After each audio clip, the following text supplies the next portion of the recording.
नमस्कार, मैं मनु पवार। कनाडा में लीडरशिप बदल गई है। बहुचर्चित प्रधानमंत्री जस्टिन ट्रूडो की जगह कनाडा को नया लीडर मिल गया है। इस पूरी प्रक्रिया में हालांकि करीब 2 महीने लग गए, लेकिन कनाडा की कमान अब नए नेता के हाथ में आने वाली है, जिनका नाम है मार्क कार्नी। लेकिन आखिर ये सब हुआ कैसे? इस नेतृत्व परिवर्तन के मायने क्या हैं? ऐसे समय में जबकि कनाडा अमेरिका के साथ टैरिफ वॉर में उलझा हुआ है, कनाडा में प्रधानमंत्री बदलने की पूरी कहानी क्या है? इसी पर द फेडरल देश में आपको पूरा एक्सप्लेनर दे रहे हैं। मतलब आपको इस मसले की पूरी ABCD जानने के लिए कहीं इधर उधर भटकने की जरूरत नहीं है। कनाडा वाले एपिसोड की पूरी जानकारी इस वीडियो में आपको मिलेगी। लेकिन पहले आपको यह समझाते हैं कि कनाडा में हुआ क्या। कनाडा में रविवार रात को सत्ताधारी लिबरल पार्टी का सम्मेलन हुआ, जिसमें लिबरल पार्टी ने 59 साल के मार्क कार्नी को अपना नया नेता चुन लिया। यानी लिबरल पार्टी का नया मुखिया कार्नी हो गए हैं। वे अब बतौर PM जस्टिन ट्रूडो की जगह लेने वाले हैं और कनाडा के 24वें प्रधानमंत्री बनेंगे। मार्क कार्नी को 85.9% वोट मिले, मतलब उन्हें अपनी पार्टी के भीतर लैंडस्लाइड विक्ट्री मिली है। यानी उनके पास एक क्लियर मैंडेट है। अब आप में ये जानने की जिज्ञासा होगी कि आखिर ये मार्क कार्नी हैं कौन, जिन्हें कनाडा का नया प्रधानमंत्री चुना गया है। तो आपको बता दूं कि मार्क कार्नी मूल रूप से एक बैंकर और एक अर्थशास्त्री हैं। वे महज 42 साल की उम्र में साल 2008 में बैंक ऑफ कनाडा, यानी जैसे भारत में रिजर्व बैंक है, वो उसके गवर्नर भी रह चुके हैं। कनाडा को मंदी से निकालने में उनकी बड़ी भूमिका मानी जाती है। तब उन्होंने जो कदम उठाए थे, उससे प्रभावित होकर ही उन्हें ब्रिटेन ने अपने यहां बुला लिया था। मार्क कार्नी को साल 2013 में बैंक ऑफ इंग्लैंड का गवर्नर नियुक्त किया गया था। अब यह समझते हैं कि कार्नी की नियुक्ति इतनी अहम क्यों है। सवाल तो यह भी उठता है कि आखिर कार्नी ही क्यों? मार्क कार्नी ने तो कभी भी कोई निर्वाचित पद नहीं संभाला है और वे संसद के सदस्य भी नहीं है। उनकी कोई राजनीतिक पृष्ठभूमि भी नहीं है। तो फिर आखिर वो क्या वजह है कि कार्नी को लगभग 86% वोटों के प्रचंड बहुमत से इस पद के लिए चुना गया, जबकि प्रधानमंत्री पद की दौड़ में टोरंटो की सांसद और पूर्व उप प्रधानमंत्री क्रिस्टिया फ्रीलैंड को उनका जो नाम था सबसे ऊपर चल रहा था, लेकिन उन्हें सिर्फ 8% वोट मिले। संसद के सदन की पूर्व नेता करीना गोल्ड भी दावेदार थीं, उन्हें महज 3.2 परसेंट वोट पड़े और पूर्व सांसद फ्रैंक बेलिस को पड़े सिर्फ 3% वोट। इस तरह कार्नी ने इन सबको पछाड़कर एक तरफा और बड़ी जीत दर्ज की। आपको यह ध्यान दिलाना जरूरी है कि कार्नी की नियुक्ति ऐसे समय में हो रही है जब कनाडा अमेरिका के साथ टैरिफ की लड़ाई में उलझा हुआ है और उसकी माली हालत भी ठीक नहीं है। सबसे ज्यादा गौर करने वाली बात यह है कि कार्नी को ट्रंप का विरोधी माना जाता है। उन्होंने ट्रंप के कनाडा पर टैरिफ लगाने के फैसले की कड़ी आलोचना की थी। इसका मतलब यह हुआ कि कनाडा के लोग ऐसी लीडरशिप देखना चाहते हैं जो कि अमेरिका को और खासकर ट्रंप को माकूल जवाब दे सके। ऐसा कहा जा सकता है कि इस पूरे प्रकरण ने कनाडा के राष्ट्रवाद को हवा दी है। कनाडा के अखबार द ग्लोब एंड मेल के मुताबिक अपनी प्रचंड जीत के बाद कार्नी ने कहा, डोनाल्ड ट्रंप को लगता है कि वो अपनी विभाजनकारी योजना से हमें कमजोर कर सकते हैं। कंजर्वेटिव पार्टी के नेता पियरे पोलिवरे की योजना हमें विभाजित कर देगी और हम पर विजय प्राप्त करने के लिए तैयार हो जाएंगे।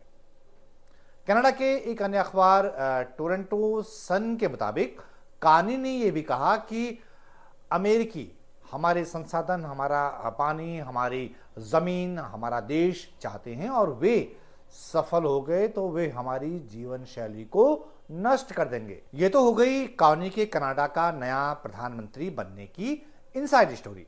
लेकिन आप ये भी जरूर जानना चाहेंगे कि आखिर ट्रूडो को अपने पद से हटना क्यों पड़ा। आपको पता ही होगा कि ट्रूडो ने कनाडा पर लगभग 10 साल तक राज किया, लेकिन उनकी पॉपुलैरिटी में भारी गिरावट आने की वजह से सत्ताधारी लिबरल पार्टी की चिंताएं बढ़ गई थी। ट्रूडो पिछले कुछ समय से न केवल विदेशी मोर्चे पर जूझ रहे थे, बल्कि घरेलू राजनीति में भी उनके लिए कई मुश्किलें खड़ी होने लगी थी।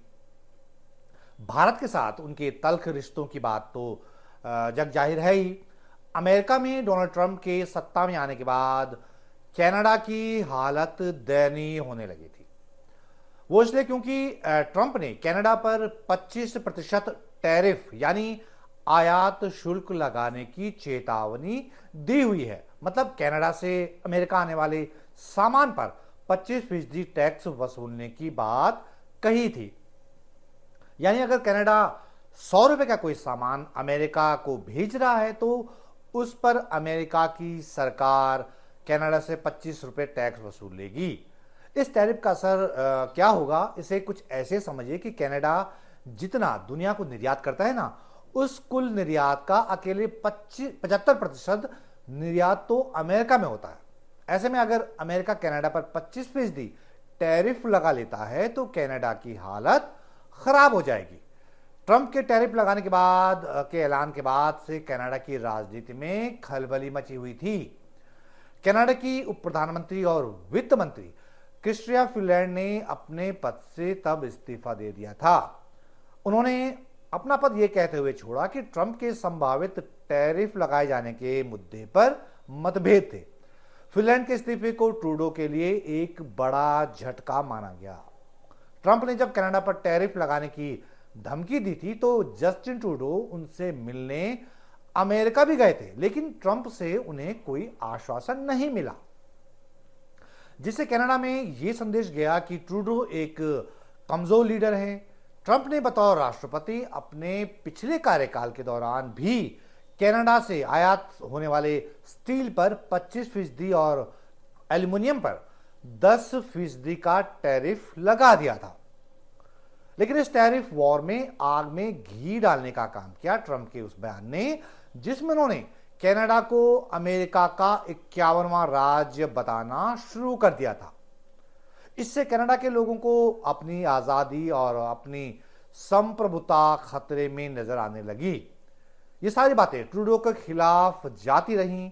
कनाडा में इसी साल के अक्टूबर महीने से पहले चुनाव होने हैं और ऐसे सर्वे आ रहे हैं कि ट्रूडो के रहते लिबरल पार्टी चुनाव हार सकती है।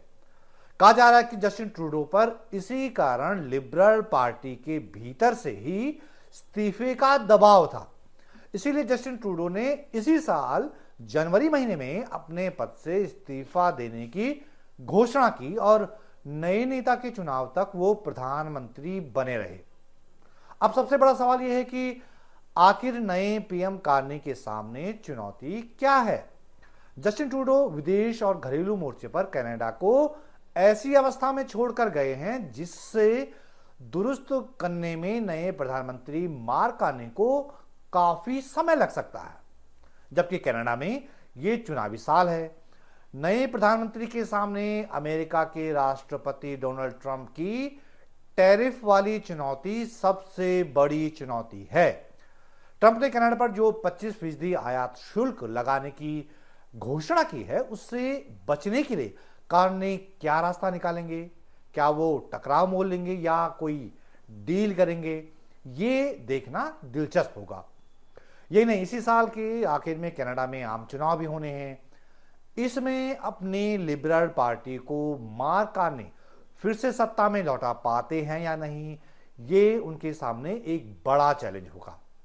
जस्टिन ट्रूडो के कार्यकाल में भारत और कनाडा के रिश्ते बेहद खराब हो गए थे।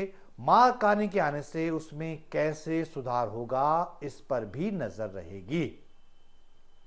भारत के साथ कनाडा के रिश्तों की बात इसलिए भी अहम है क्योंकि कनाडा में भारतीय मूल के लोगों का एक बड़ा वोटिंग ब्लॉक माना जाता है। कनाडा में भारतीय मूल के लोगों की आबादी करीब 4% है, जिनमें से आधी से ज्यादा आबादी तो सिखों की है। कनाडा में विपक्ष के नेता जगमीत सिंह की न्यू डेमोक्रेटिक पार्टी के समर्थन से जस्टिन ट्रूडो ने सरकार भी चलाई थी। जानकारों को मानना है कि अगर भारत के साथ रिश्ते और भी खराब होते हैं तो इससे कनाडा की जो खराब दौर से गुजर रही अर्थव्यवस्था है उस पर भी असर पड़ेगा।